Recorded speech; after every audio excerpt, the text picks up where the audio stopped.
Your vehicle's seats are equipped with head restraints and/or headrests that may help provide protection against injury in certain accidents. Head restraints and/or headrests may be integrated, adjustable, or non-adjustable. Adjustable head restraints and/or headrests have multiple notches along the stalks to lock them in a desired adjustment position.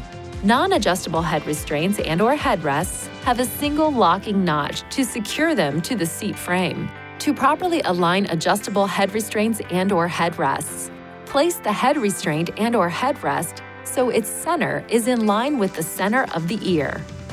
If your ear position is still higher than the recommended alignment, place the head restraint and/or headrest at the highest position. To raise the head restraint and/or headrest, pull up. To lower, press and hold the lock knob while pushing the head restraint and/or headrest down. Please see your owner's manual for further details. If the head restraint and/or headrest has been removed, ensure that it is reinstalled and locked in place before riding in that designated seating position. Please see your owner's manual for important safety information, system limitations, and additional operating and feature information.